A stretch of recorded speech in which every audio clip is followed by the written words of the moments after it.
The school thinks my foster son might have ADHD, but I know he's been through a lot of trauma. How do I know what's driving his behavior, ADHD or trauma? And how do I advocate for the support that he actually needs? Hi, everyone, and welcome to Weekend Wisdom, one of Creating a Family's 2 weekly podcasts. My name is Tracy Whitney, and I'm very happy to be here with you today to answer this big question from Nicole, who's a foster mom in North Carolina. Does this question feel familiar to you? Can you relate to the confusion and the tension that Nicole is sharing with us? I can. I've often asked, is it ADHD? Is it trauma? Is it both? What's going on? So let's talk through about how to think about this and what you, Nicole, can do next, or you listeners, if you're feeling like this question relates to your experience. First, you are absolutely right to pause and consider the similarities between ADHD and trauma. They can show up in a lot of similar ways.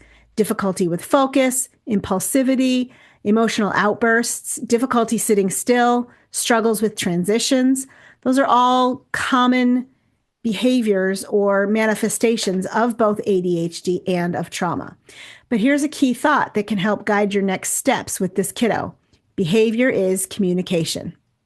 Kids who've experienced trauma may be hypervigilant, which means always on kind of high alert.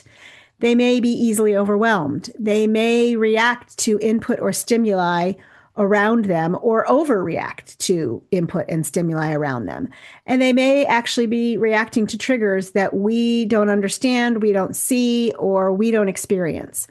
And in school, that can show up and look a lot like ADHD for our kids.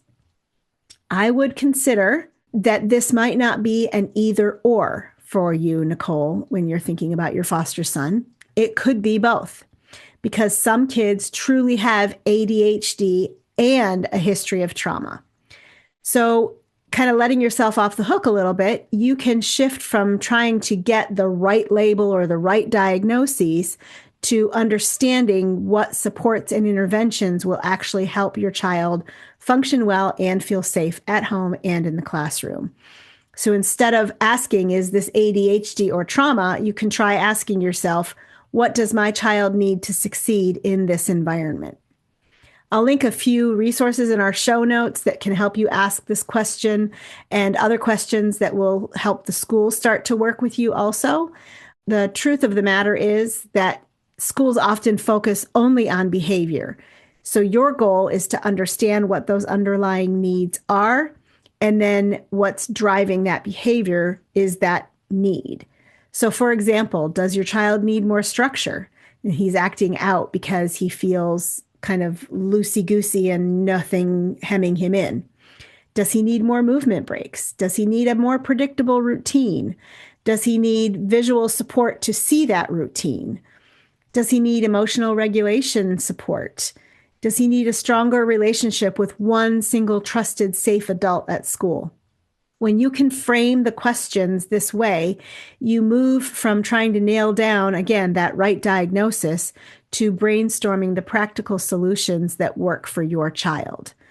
And so that helps us move into advocacy.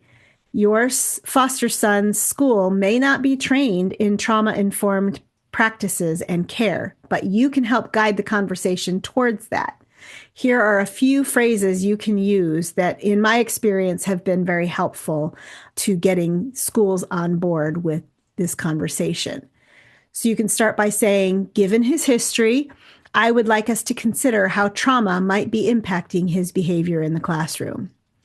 You could say, what supports can we put in place while we figure out what's going on for him? Or you could say, can we focus on the strategies that help him feel safe and regulated so he can behave appropriately in class? Your goal should always be to approach the school proactively and collaboratively. You want to make sure that you're doing everything on your side of the table, so to speak, to work with them, welcome them as a partner to Team Johnny. I'm calling him Johnny because you didn't name him. And minimize any risk for adversarial interactions. Not to say that they won't ever happen, but you can only take care of you. You can only be responsible for you. So do your best to be collaborative and proactive on your side of the table. So for the Team Johnny approach, you can ask things like, what's a functional behavior assessment and would we benefit from getting one done? What's a 504 plan? What's an IEP plan? What accommodations could I be adding to his existing 504 or his existing IEP? And what are some of the trauma-informed classroom strategies that you, the school, know about or that I've researched and I want to bring to you? You can work together to make plans that meet Johnny's unique needs. But one part of this conversation that is very often overlooked is your understanding of and access to this child's full record. As a foster parent, you should consider asking the caseworker for his full set of records if you have not already, and then take some time to comb through them very carefully to see what you can learn. These records often include pretty significant clues that can help us understand what's going on for our kids. It would include prior educational evaluations, medical or psychological history, school records from previous placements, foster parent notes from previous placements. If you can have an in-person conversation with a caseworker or a previous foster parent that helps you kind of get a better full picture of what Johnny's life was like before he came to your home, those are all things that you can use to better understand what's going on underneath the surface that's driving difficult behaviors in the classroom that the teacher wants to just label as ADHD. The more complete the picture that you can flesh out, the better the decisions are that you can make with the school, with his caseworker, to make sure that he's getting what he needs and you're setting him up to thrive. Nicole, you didn't say if this was possible, but you might also want to consider inviting Johnny's parents to the conversations. If they're safe, if they're in touch, if they're accessible, you could learn some new information from them to kind of support your advocacy at the school or with the school. You can learn his early developmental history. You can learn any relevant family history. You can learn maybe what his known triggers are, and you can maybe figure out what's worked before from the caseworker's experience, from the birth parent's experience. All of those things can kind of help you round out the picture. So this collaboration between you and the caseworker and you and the school can be really powerful on Johnny's behalf. And the added benefit is that if possible, these parents, Johnny's parents, can see how you are caring for him and investing in him while he's in your care.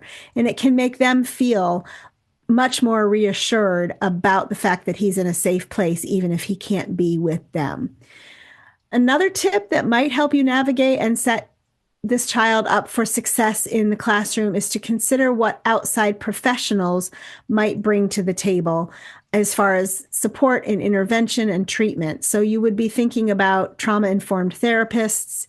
You would be thinking about pediatricians or developmental pediatricians, and your child's pediatrician should have some good recommendations for you if you decide to go that route. You can also think about some educational advocates. All of these professionals can help you differentiate between ADHD and trauma, or identify both if those are truly what exists for Johnny's experience. They can recommend accommodations that would meet Johnny's needs and set him up to thrive. And they can even attend some of these meetings with you if you need them to. There's quite a few, especially educational advocates, that do that as part of their services. The most important thing is that you're working, again, collaboratively with Johnny's caseworker, with Johnny's birth parents, if it's possible, with his pediatrician, all of these people that have experience and knowledge of Johnny's case and can add to what you're experiencing at home with him and what they're experiencing in school with him. The good news is that you're asking the right questions and your instinct is kind of spot on for what's going on with your foster son. His history matters, and you're taking that into account. So that's really good, a great foundation for you and for working with the school. And the goal now is to find the right supports that set him up for success, that let him find his path towards thriving in school, paying attention to what he's most excited about, things that challenge him the most. And then you should just keep asking questions and keep collaborating and keep advocating. It can feel overwhelming, it can feel frustrating, and it can feel like you're not getting anywhere, but you are this child's most important voice in that IEP meeting room. You are his lead on Team Johnny, and so doing everything you can from that position of strength and confidence that you're doing what you're supposed to be doing can really go a long way towards setting him up for success in the classroom. I'm so grateful, Nicole, that you wrote to us. I hope that this information helped. I hope that the resources that I'll link in the show notes are of some help as well. And listeners, if you felt like this show kind of hit you where you were at and it's resonating with you, drop us some fan mail in your podcast player. There's a button that says drop us some fan mail. Tell us about your experiences with questions about ADHD versus trauma or both. Tell us about how you navigated the IEP process or support process for your kids at school.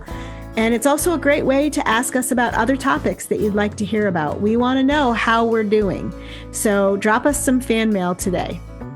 Thanks for listening, and I'll catch you next week.